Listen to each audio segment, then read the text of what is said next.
Hi, my name is Tyler Amundson. I'm a pastor in Billings, Montana at Shiloh United Methodist Church. This tradition of solstice, of coming together to celebrate this time of year, is one that's been going on for nearly 15 years, as you're going to hear from Wilbur Rehmann in just a minute.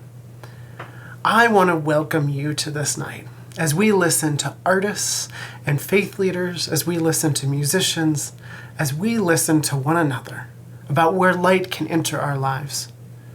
You know, for many of us, 2020 has been a year full of diverted and deferred dreams. It has been a year full of disappointment and challenges. I would have never guessed that we would be doing this in this way, a service that had been live in Helena for 15 years and here in Billings for over 3 years now. And yet, tonight, this is how we're gathering. And as we were planning, we heard from the Jewish community throughout the state that he'd been doing statewide Shabbat services. And so we thought that we might follow their lead and do this as a statewide service. And so in that tradition, you're going to hear from all of these folks tonight in the idea that light leads us in whatever direction we need to go. And to start us off this evening, I want to share a legend that has helped me understand the meaning of this service, a time when we gather together from all traditions and backgrounds to share where we are being led by the light that guides us. You know, it's said that in ancient days, that the archetypal change of the seasons was just like it is now. The sun would come up less and less, and people would find that the cold weather and snow and challenges that they would face were harder and harder outside, so it was time to withdraw and go inside.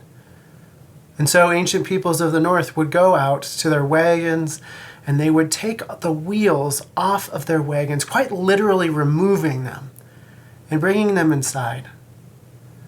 And once inside, they would festoon them with branches and with greens, and they would put in them candles and light those candles as if to fight away or fend off that encroaching darkness. And so that's the legend that guides me when we do these services. That we might take advice of the ancient peoples.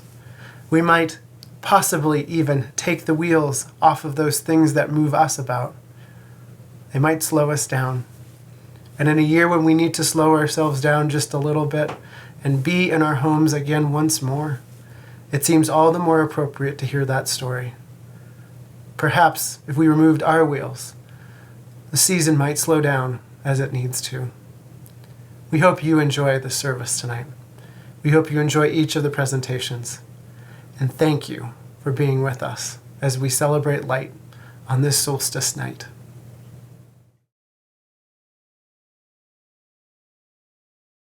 As the artistic director of Cohesion Dance Project, I want to welcome you this evening. Cohesion is honored to be a part of this annual winter solstice celebration. As a nonprofit dance production company based here in Helena, Montana, we are delighted to share with you this evening 3 pieces performed by our integrated cast of dancers of all ages and abilities, with choreography by Cohesion instructor Julynn Wilderson. We hope the performance brings a little joy into your life as we welcome the light of the season.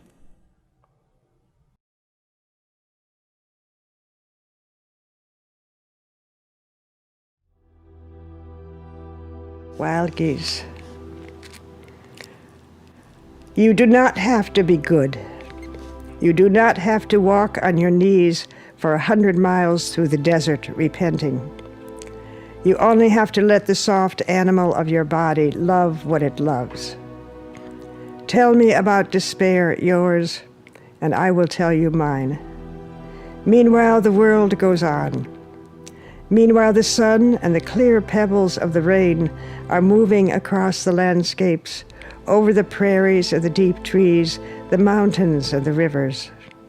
Meanwhile, the wild geese, high in the clean blue air, are heading home again. Whoever you are, no matter how lonely, the world offers itself to your imagination, calls to you like the wild geese, harsh and exciting, over and over announcing your place in the family of things.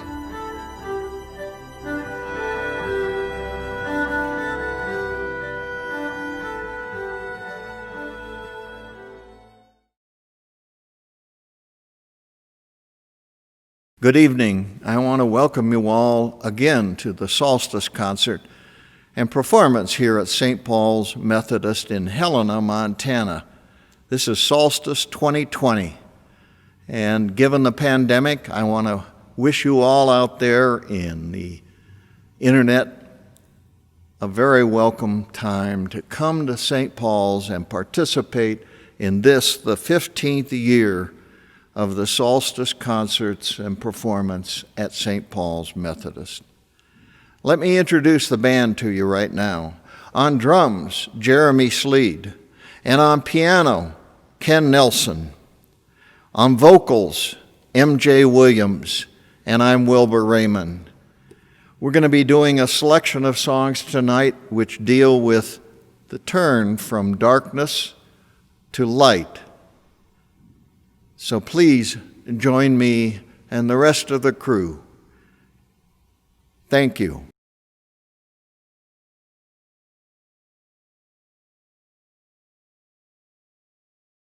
Well, I'd like to introduce now the first song of the evening, which is called Grand Street, which was written by the great tenor sax player Sonny Rollins, who used to live in an apartment down on Grand Street in Lower Manhattan. And that was the inspiration for this song. And we'd like to do it for you right now. It features Jeremy Sleed on the drums.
We'd like to do a Benny Golson song for you right now. Benny wrote this many, many years ago, but it's apropos for the solstice because it's 5 spot after dark. And we'd like to do it for you right now.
On this winter solstice, here in the dark, we pause, we rest, we wait.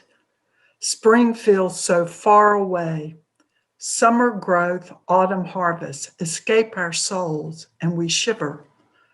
A year of illness, violence, unrest permeates our beings, and all we thought we knew evaporates in the cold, dark air. Tonight, we arrive here alone together and sink into the realization of a world dancing beyond our beings, becoming a part of who we were, releasing into who we are, becoming. Becoming what and why? Standing here in the dark, what dare we see within us, moving toward us, changing us? Here in the dark, we pause, we rest, we wait.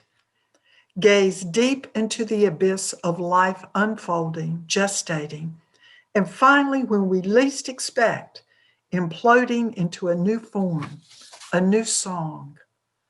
All seasons changing bring us here into the darkest and longest night, whispering wisdoms forgotten and awakening our spirits to flight through the chaos of humanity, struggling to remember the ways we live and grow in harmony. Remembering kindness, kinship, and the dancing together beneath the glowing moon, remembering and blossoming.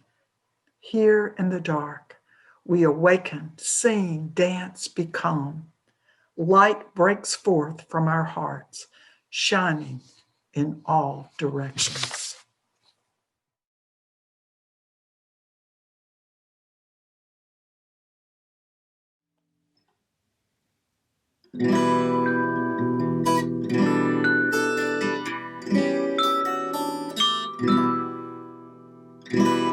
Nights are long, days are gray,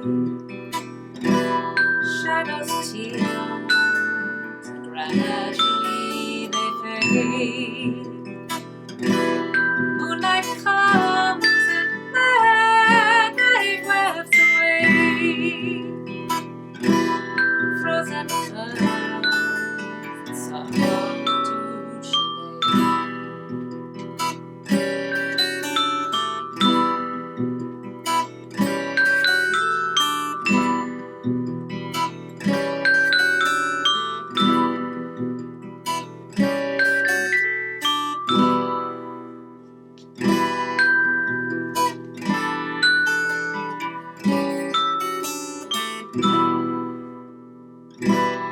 Brittle hush leads us from the dawn. Elusive sun skirting cliffs and draws. Timid walk the burden rain stretched long. Nothing still, mystery slumbers on.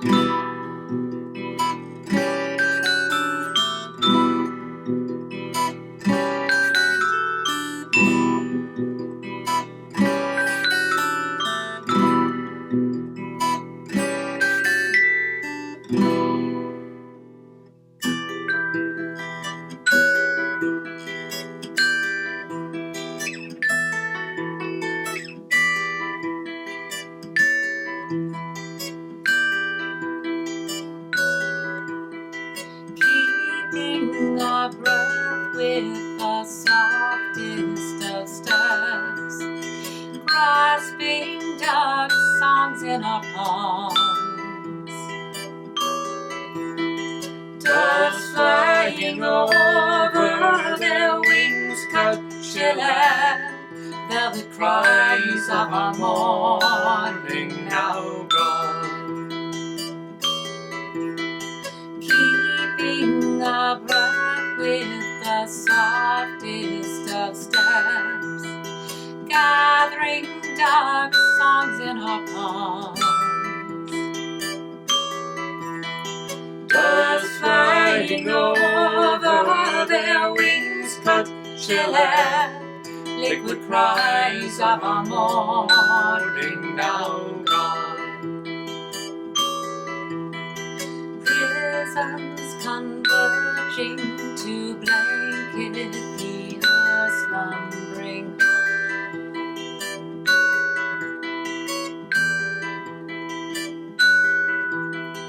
Prisms converging to blanket the earth slumbering on. Prisms converging to blanket the earth slumbering. Prisms converging to blanket the earth slumbering. Prisms converging to blanket the the earth's slumbering bosoms converging to blanket the earth's slumbering horn.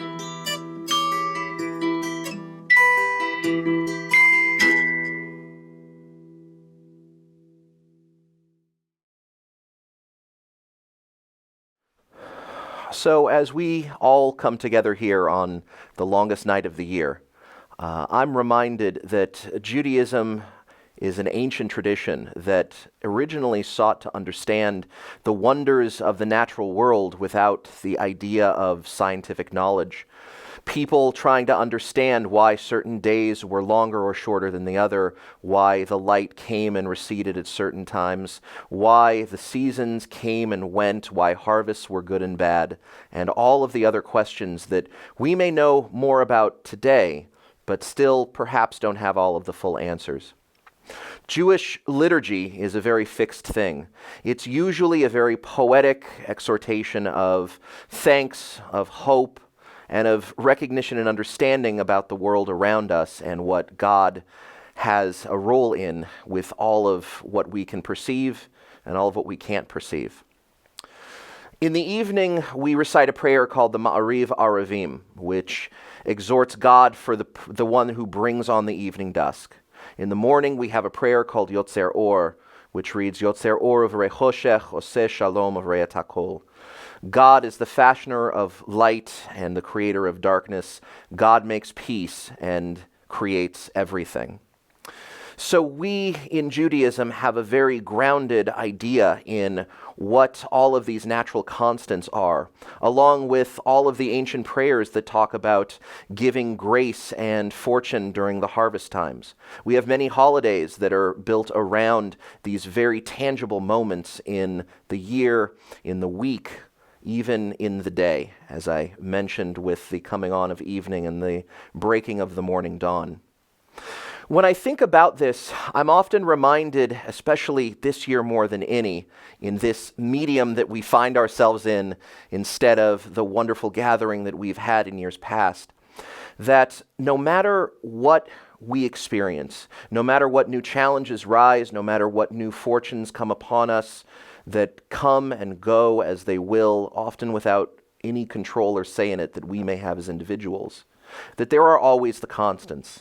The sun will always rise, the dusk will always come, the seasons will always change, the weather will get hotter and it will get colder, and we will all be a community. The people in it may change, but the communities, God willing, will remain the same. And no matter how dark the darkest night is, no matter how bright the brightest day is, we can all recognize those constants. We can recognize those things that we know in life and come together and change the things for the better that challenge us as individuals, as communities, as country, and as the whole world. I wish you a wonderful solstice. For all of those who celebrate, Merry Christmas. For all of those of my community, it's been Hanukkah already, but I wish you a wonderful year. Hi, I'm Amber Ikeman. I'm the Cantoral Soloist and Program Director at Congregation Beth Shalom in Bozeman. And I'm really honored to be part of this program. I want to share an original song with you. It was written at a time when I was coming out of a time of darkness in my life. And I came across this quote from Rumi, and the quote is, "You have seen my descent, now watch my rising." And so as we approach this winter solstice, this time of literal coming out of darkness and into light, and as we hopefully very soon come out of this collective dark pandemic into a time of more light, I thought that this song might resonate. And it's for you if you're also going through a personal time of darkness or remembering a time like that and finding your strength and resilience If you like the song and want to hear it again, you can find it on my website, amberikeman.com. That's AmberIkeman.com, and it's called Rise.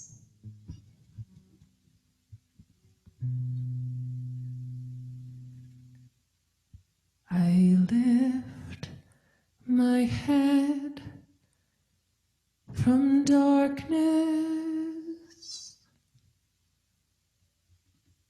I open up my eyes. My weary heart is healing. You have seen my descent. Now watch me rise.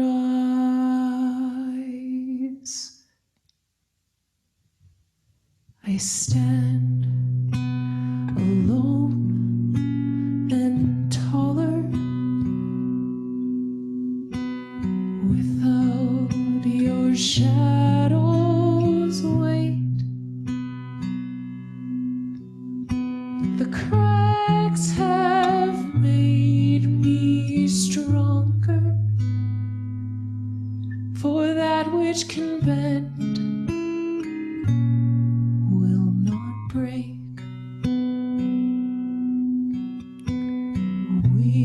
We'll keep on spinning until you break a spoke. From turbulence to resting, I let you go, and then I woke. I'm starting to see that I was not to blame. There was nothing I could do to make you change.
For the 2020 solstice, we want to welcome a good friend of ours who's participated the last 3 years in the solstice celebration here in Helena, and that's Dan Pocha.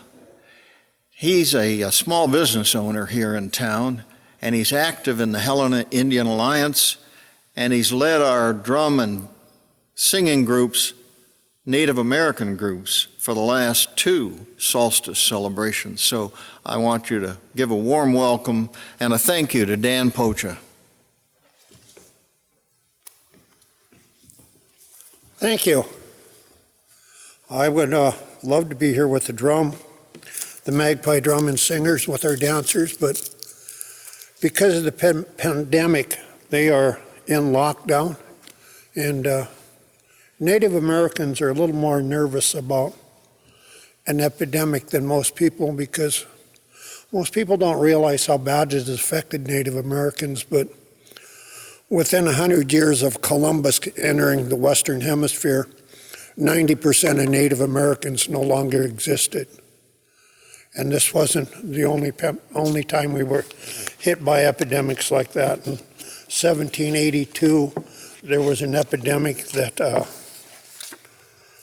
ravaged North America, Turtle Island, and it had a 50% to 75% mortality rate on the northern plains, which is Montana. So all of our tribes, we have that history, and we carry it in our heart, because when we lose an elder or a child, it impacts us so much smaller because of our smaller population, and especially with an elder because of our oral history, and these are the keepers of our history.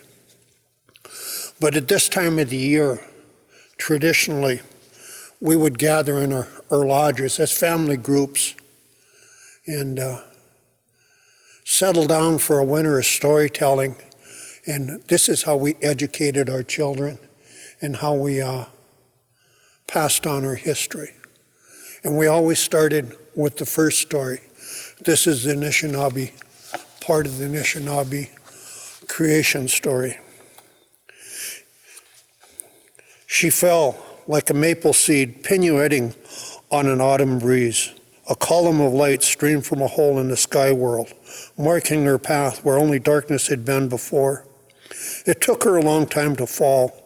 In fear, or maybe hope, she clutched a bundle tightly in her hand. Hurtling down, she saw only dark water below. But in that emptiness, there were many eyes gazing up at the sudden shaft of light. They saw there a small object, a mere dust mote in the beam. As it grew closer, they could see that it was a woman, arms outstretched, long black hair billowing behind her as she spiraled towards them. The geese nodded at one another and rose together from the water in a wave of goose music. She felt the beat of their wing as they flew beneath to break her fall. Far from the only home she had known, she caught her breath as a warm embrace of soft feathers as they gently carried her downward. And so it began. The geese could not hold the woman above the water for much longer, so they called a council to decide what to do. Resting on their wings, she saw them all gather, loons, otter, swan, beaver, fish of all kinds, and a great turtle floated in their midst and offered his back for her to rest upon. Gratefully, she stepped upon from the goose's wings onto the dome of the shell. The others understood that she needed land for her home and discussed how they might serve her needs. The deep divers among them had heard mud at the bottom of the water and agreed to go find some. Loon dove first, but the distance was too far, and after a long while, he surfaced with nothing to show for his effort. One by one, the other animals offered to help. Otter, beaver, sturgeon. But the depth and the darkness and the pressure were too great for even the strongest of swimmers. They returned, gasping for air, their heads ringing. Some did not return at all. Soon only little Muskrat was left, the weakest diver of all. He volunteered to go while the others looked on doubtfully. His small legs frailed as he worked his way downward, and he was gone a very long time. They waited and waited for him to return, fearing the worst for their relatives, and before long a stream of bubbles rose with the small limp body of the muskrat. He had given his life to aid this helpless human. But then the others noticed that his paw was tightly clutched, and when they opened it, there was a small handful of mud. Turtle said, "Here, put it on my back, and I will hold it." Sky Woman bent and spread the mud with her hands across the shell of the turtle. Moved by the extraordinary gift of the animals, she sang in thanksgiving and then began to dance. Her feet caressed the earth. The land grew and grew as she danced her thanks from that dab of mud on Turtle's back until the whole earth was made, not by Sky Woman alone, but from the claims of the animals gifted, coupled with her great gratitude. Together they form what we now know today as Turtle Island, our home. Like all good guests, Sky Woman had not come empty-handed. The bundle was still clutched in her hand. When she had toppled from the hole in the sky world, she reached out to grab onto the tree of life that grew there. In her grasp were branches, fruit, and seeds of all kinds of plants. These she scattered on the ground, the new ground, and carefully tended each one until the world turned from brown to green. Sunlight streamed down through the hole from the sky world, allowing the seeds to flourish. Wild grasses, flowers, trees, and medicine spread everywhere, and now the animals too had plenty to eat, and many came to live with her on Turtle Island. This being the first story was usually the lead-off, and then they would proceed to tell the stories. And it would be of our history, and it'd be of our teachings, and everything that was important. And you know, most Indian stories had meaning to them. So I brought another one that was really my favorite story, one of my favorite stories. It's titled Two Wolves. One evening, an old Chippewa told his grandson about a battle that goes on inside people. He said, "My son, this battle is between two wolves inside us all. One is evil. It is anger, envy, jealousy, sorrow, regret, greed, arrogance, self-pity, guilt, resentment, inferiorities, lies, false pride, superiority, and ego. The other is good. It is joy, peace, love, hope, serenity, humility, kindness, benevolence, empathy, generosity, truth, compassion, and faith."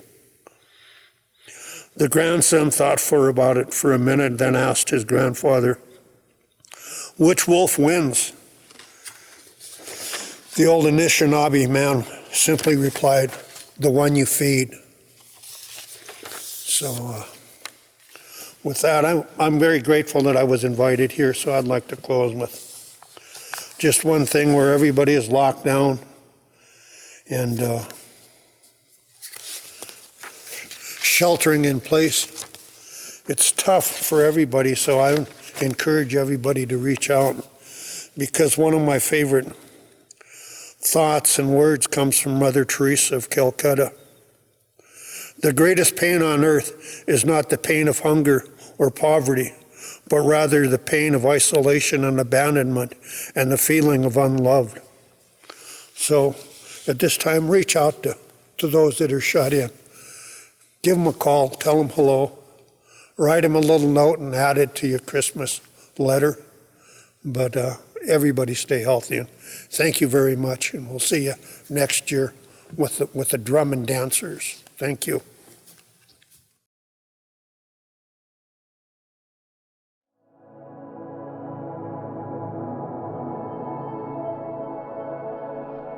The darkness is so near, so dense, so deep.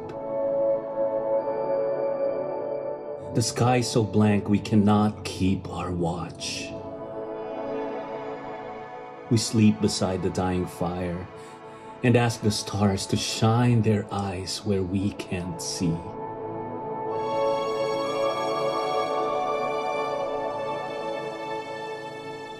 There's little warmth or hay for sheep to feed, nor comfort in our need for love, for day, for something graced or nourishing to come our way.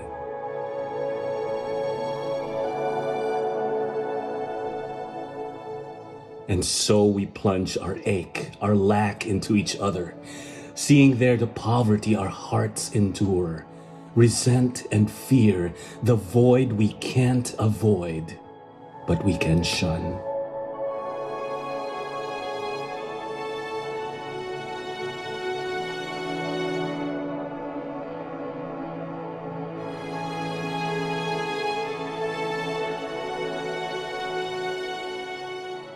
And here, so sure, your Mary births her son and shines your moonlight in our night.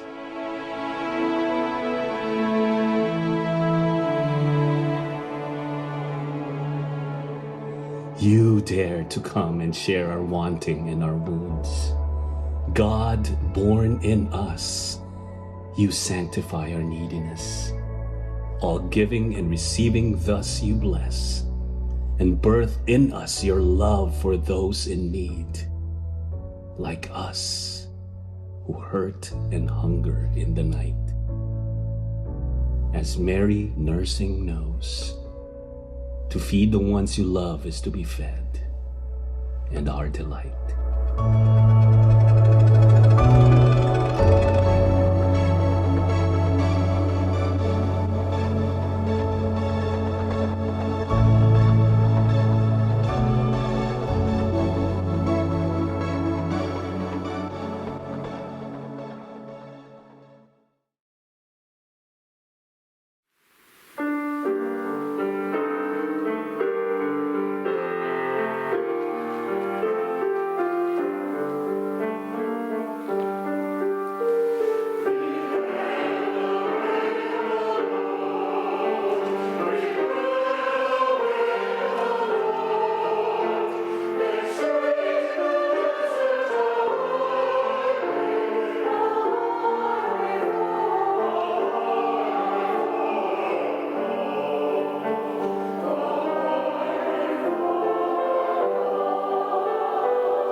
It's Felicia here with Family Promise of Yellowstone Valley.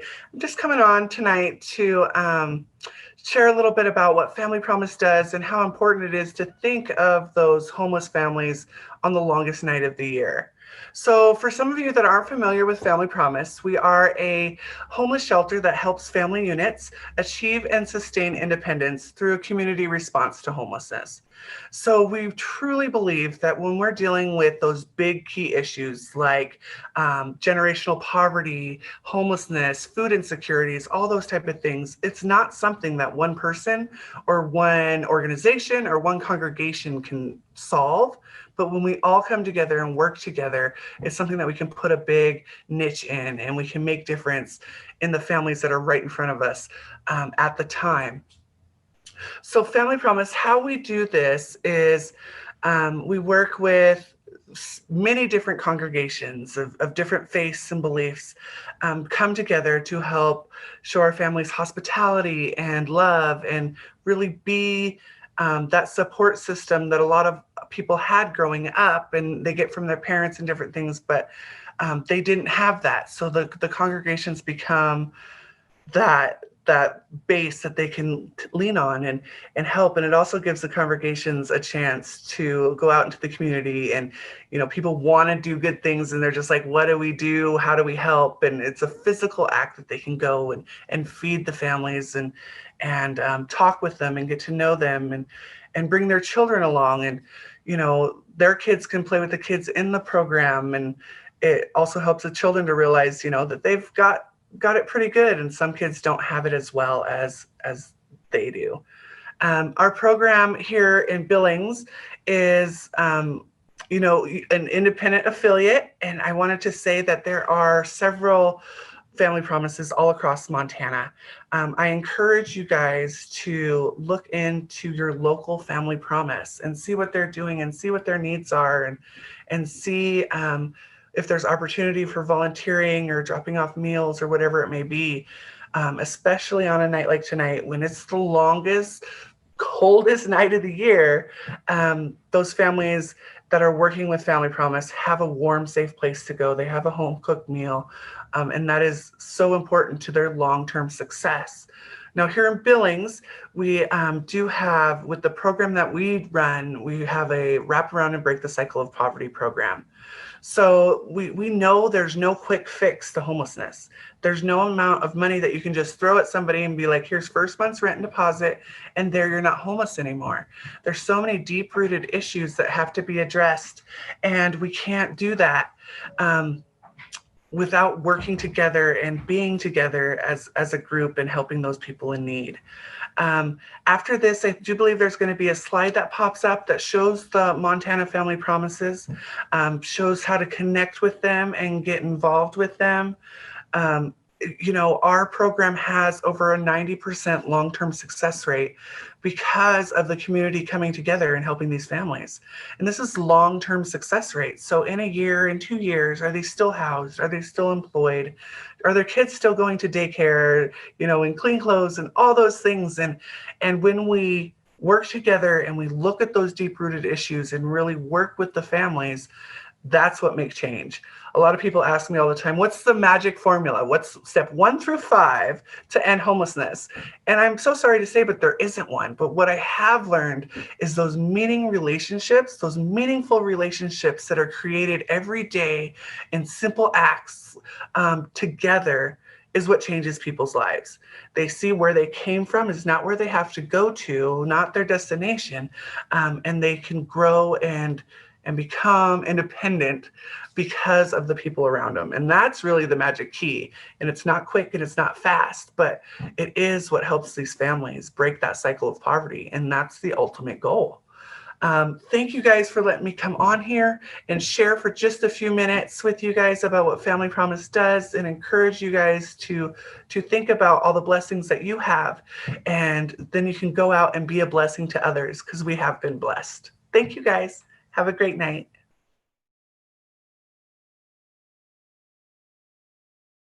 This next song that we're going to do is called Lift Every Voice and Sing. And it's really known as the Black National Anthem. It was adopted by the NAACP after it was written by the Johnson brothers back in the 20s. And it's become an anthem for the civil rights movement and for the Black Lives Matter movement. And that's important for all of us to understand, especially on this, the solstice, that we have to look forward to the light, that the past may be dark as it is on this, the longest night of the year. So we'd like to do it for you right now, and it features M.J. Williams on the vocals singing "Lift Every Voice and Sing."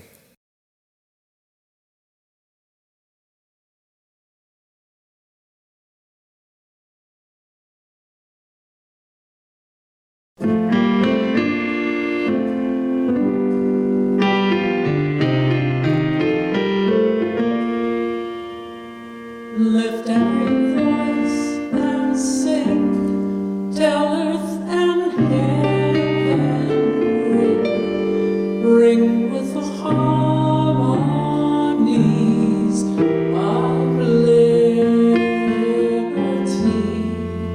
Let our rejoicing rise high as the listening skies. Let it resound loud as the rolling sea. Sing a song full of the faith that the dark past has taught us. Sing a song full of the hope that the present has brought us. Facing the rising sun,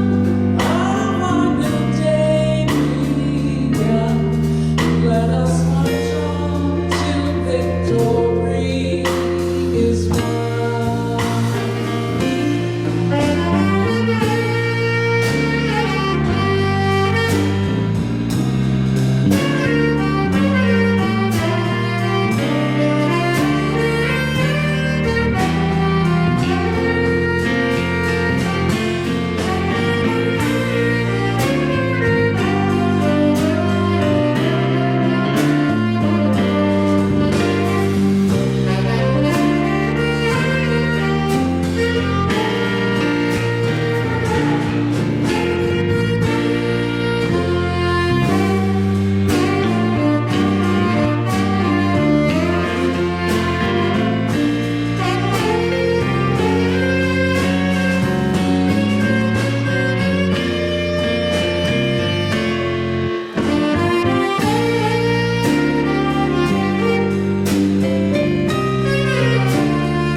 I want to thank you for joining us tonight. It's been such an honor, and I want to thank everyone who contributed. This has been an incredible collaboration between different communities, and I hope that next year, we might not be doing it exactly this way again, but that different communities might consider holding a solstice service on the 21st of every year at 7 p.m. somewhere in their community, where different faiths and different people of different backgrounds would get together and share how light transforms them.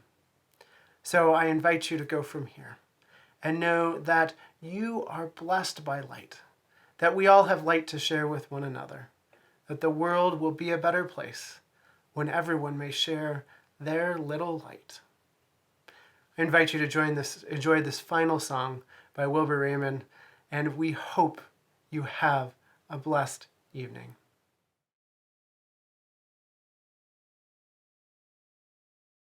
Our last song of the evening is classic. It's a Thelonious Monk tune that he wrote back in the 40s and was recorded by many, many jazz players, including Miles Davis. It's called Round Midnight, and we'd like to do it for you right now, and it also features M.J. Williams on vocals.